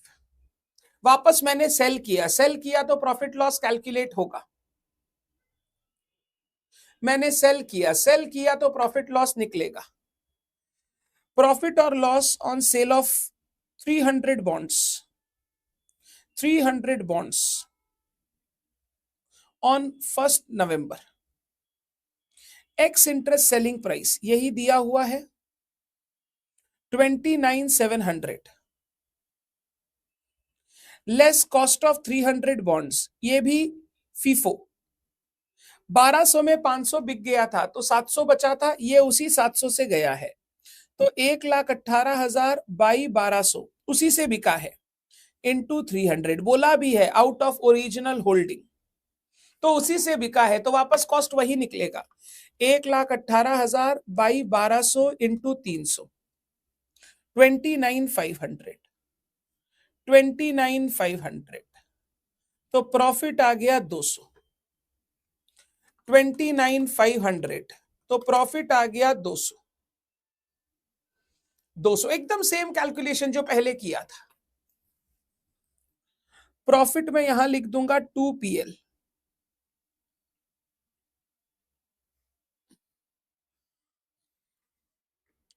क्वेश्चन खत्म। 31 दिसंबर बाई बैलेंस सीडी, पहले मैं कॉस्ट कॉलम को, नंबर कॉलम को बैलेंस करूंगा, नंबर कॉलम, यहां पे आ गया 1400 और 150, 1550, 1550 में मैंने 800 बेच दिया तो 750। अब कॉस्ट कॉलम को बैलेंस करता हूं, cost column 118 plus 19,600 plus 833 plus 14,700 plus 200, 153333 minus 50,000 minus 29,700, 73633। ये मेरा कॉस्ट, फेयर मार्केट वैल्यू का कोई चक्कर है नहीं, होता तो मैं इससे कंपेयर करके विचएवर इज लोअर ले लेता, फेयर मार्केट वैल्यू अलग से दिया हुआ नहीं है तो कोई टेंशन नहीं है, 73633। और इसके साथ एक इंटरेस्ट आएगा 1687.5, 3 महीने का अक्रूड इंटरेस्ट 750 बॉन्ड्स पे 1687.5। 300 बॉन्ड पे अक्रूड इंटरेस्ट 1687.5, तो 6300 plus 1125 plus 4050 plus 225 plus 1687.5, 13387.5, 13387.5 minus 2700 minus 750, 31 दिसंबर 2 PL। इंटरेस्ट कॉलम का जो भी बैलेंस होगा वो मेरी इनकम है, वो PL में चली जाएगी। इंटरेस्ट कॉलम का जो भी बैलेंस होगा वो मेरी इनकम है, PL में चली जाएगी। तो मैंने इंटरेस्ट कॉलम को बैलेंस किया, जो भी डिफरेंस बचा वो PL में ट्रांसफर कर दिया, PL में ट्रांसफर कर दिया। 2 मिनट का टाइम लो, चेक करो, कोई डाउट है मुझसे पूछो, फिर मैं तुमको बहुत अच्छे अच्छे जादू दिखाता हूं। पहले आप इतना अच्छे से लिख लो, कोई चीज में ऐसा है कंट्रोल नहीं है तो मुझसे पूछो सर ये कैसे आया, मैं बताता हूं। अगर बोलते हो एकदम क्लियर है सर तो मैं तुमको जादू दिखाऊंगा, बट तुमको बोलना है कि क्लियर है या कुछ डाउट है तो पूछो, नहीं तो लिखो क्लियर है।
क्लियर है?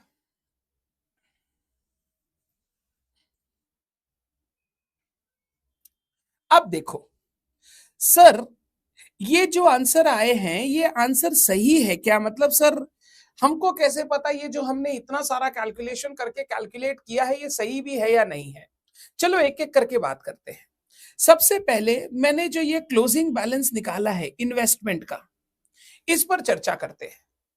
बताइए ये क्लोजिंग बैलेंस क्या डिनोट करता है, क्या डिनोट करता है? सर ये क्लोजिंग बैलेंस इन 750 बॉन्ड्स का कॉस्ट है, कॉस्ट 750 बॉन्ड्स का कॉस्ट है। ओके, मेरे को क्या तुम बता सकते हो ये 750 बॉन्ड्स कौन कौन सा मेरे पास पड़ा हुआ होगा? कौन कौन सा लेफ्ट हैंड साइड परचेज देखकर कौन कौन सा बॉन्ड्स मेरे पास अभी भी पड़ा है? ये जो 750 बॉन्ड्स है उनमें कौन कौन सा बॉन्ड्स है? सर इस 1200 में, इस 1200 में 800 सेल हो गया तो इसका 400 बाकी है, 400, इसका 200 बाकी है, यानी 400 प्लस 200 600, और ये 150 सर मेरे पास बाकी है। अगर सर आप मेरे से पूछते हो ये 750 बॉन्ड्स कौन सा है, तो सर ये 400 है, ये 200 है, ये 150 है। तो चल रहा एक काम करते हैं, इनका कॉस्ट कैलकुलेट करने की कोशिश करते हैं, इनका कॉस्ट निकालने की कोशिश करते हैं। 1,18,000 by 1200 into 400, 1,18,000 by 1200 into 400 plus 200 का कॉस्ट 19,600 प्लस 150 का कॉस्ट 14,700 ये क्लोजिंग बैलेंस का रिकंसिलिएशन, ये क्लोजिंग बैलेंस का रिकंसिलिएशन। 400 बॉन्ड पहला वाला, फिर 200 बॉन्ड, फिर 150 बॉन्ड, टोटल 750 हो रहा है। अब इसका वैल्यू निकालता हूं। 1,18,000 by 1200 into 400 M plus 19,600 M plus 14,700 M plus MRC. मेरा वैल्यू आ रहा है 73633। मेरा वैल्यू आ रहा है 73633। देखो वहां पर भी वैल्यू क्या दिख रहा है, 73633। तो मैंने रिकंसाइल कर लिया यार, जो वहां पे मेरा कॉस्ट आ रहा है अकाउंट में वो बिल्कुल सही है। पहला वाला बॉन्ड्स में से 400 बॉन्ड, दूसरा वाला में 200, तीसरा वाला में 150, ये सबका कॉस्ट निकालो, ये 73633 आ गया। मेरे को बोल बच्चे, क्या ये रिकंसिलिएशन समझ में आया? अगर वेटेड एवरेज मेथड रहता ना तो इतना भी नहीं करना पड़ता, मेरा पास वेटेड एवरेज कॉस्ट होता इंटू 750 करता आ जाता। बट क्योंकि फीफो है तो मेरे को देखना पड़ेगा मेरे पास क्या क्या बचा हुआ है, उसका कॉस्ट मुझे निकालना पड़ेगा। तो मेरे पास 3 बचे हुए हैं, तीनों का कॉस्ट मैंने कैलकुलेट कर लिया। बोल बच्चे, क्या ये क्लियर है? क्या ये क्लियर है? एग्जाम में अगर तुमको लगता है तुम 1 मिनट में ये काम कर सकते हो तो कर लेना चाहिए, फटाफट हो जाएगा। कोई सिली मिस्टेक होगा तो आइडेंटिफाई हो जाएगा।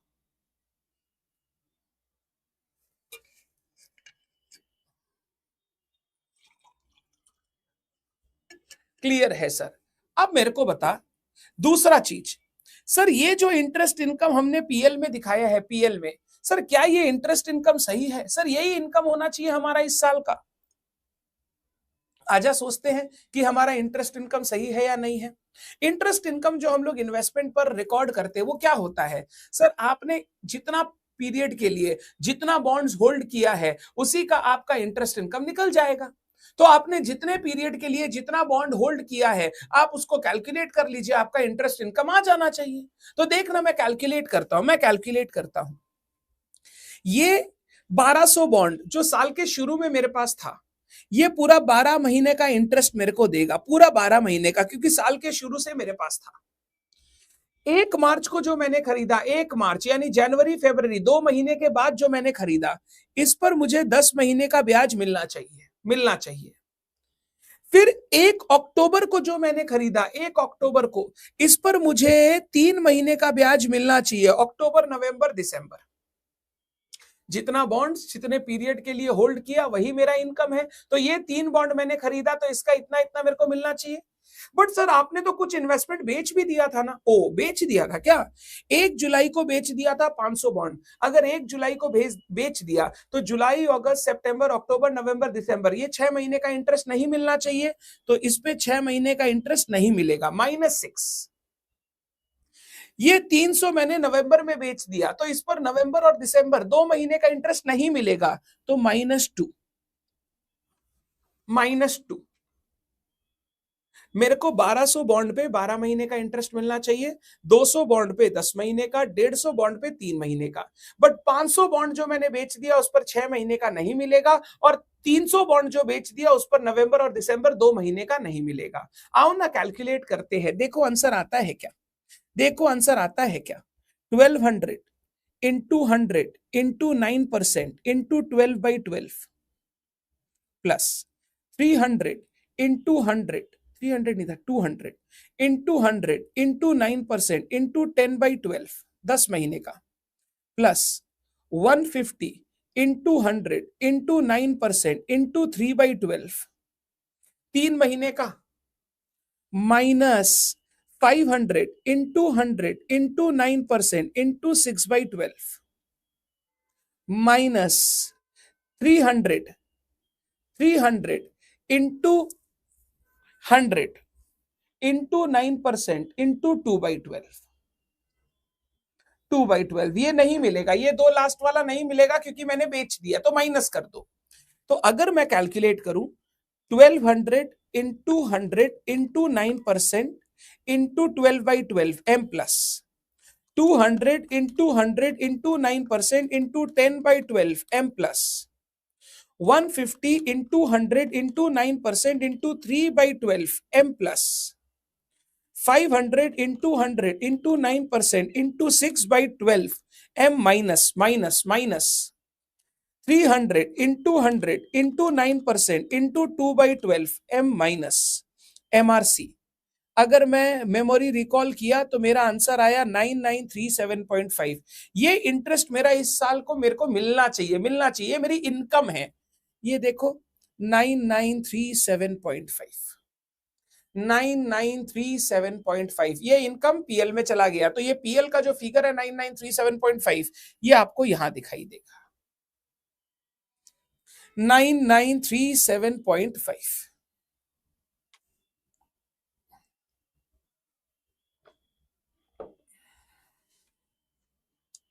बता बच्चे, क्या अब तू कन्विंस्ड है कि जो आंसर निकला है वो बिल्कुल सही है? मेरा कॉस्ट का भी फिगर मैच कर रहा है, मेरा इंटरेस्ट इनकम का भी फिगर मैच कर रहा है, और क्या चाहिए बच्चे तुझे?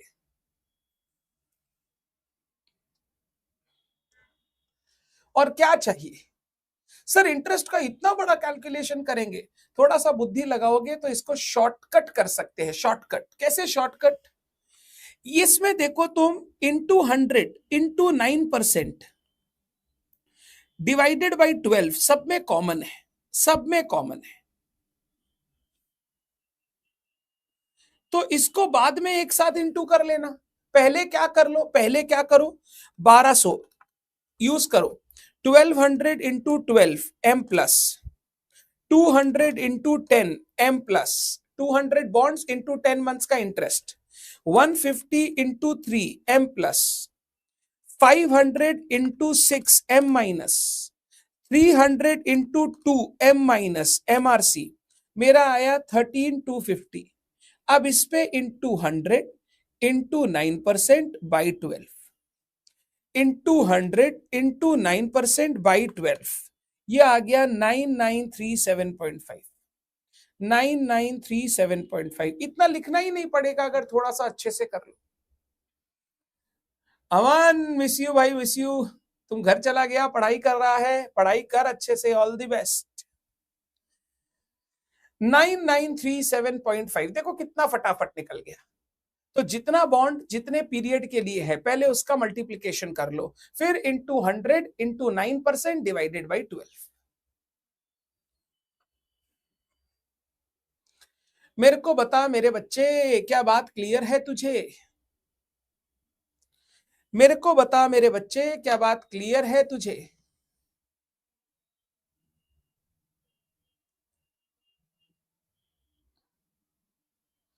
Any doubt?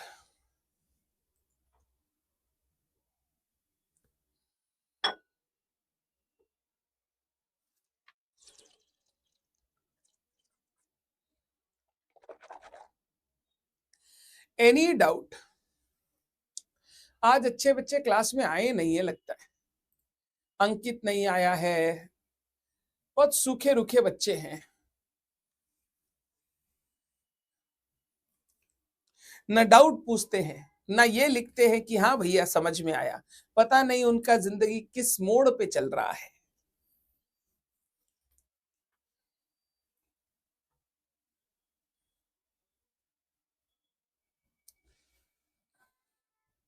एक क्वेश्चन आज होमवर्क दे रहा हूं। मुझे डॉक्टर के जाने के लिए अभी निकलना पड़ेगा, मेरा एक डॉक्टर अपॉइंटमेंट है।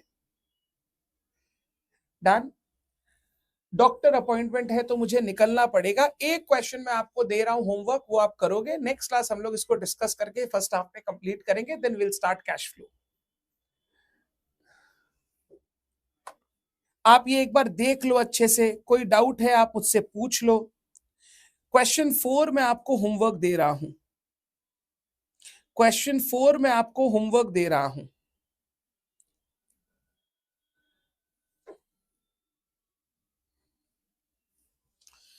सिर्फ आप गलती ना करो क्वेश्चन में, मतलब ट्राई करते ही गिर ना जाओ, इसीलिए एक लाइन को अंडरलाइन कर रहा हूं, ध्यान देना।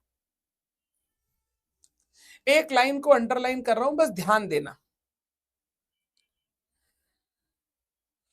बात बाकी आप खुद पढ़ोगे, खुद ट्राई करोगे, मैं हेल्प नहीं करूंगा। ये क्वेश्चन आप नेक्स्ट क्लास ट्राई करके आओगे, फिर हम लोग इन सबको कंप्लीट करेंगे। Question 4, only one question homework, सिर्फ एक क्वेश्चन। ये भी मैं नेक्स्ट क्लास में डिस्कस करूंगा, डोंट वरी, डिस्कस करूंगा, टाइमलाइन बना के तुमको आंसर पूरा बताऊंगा, बट तुम ट्राई करो जरूर से।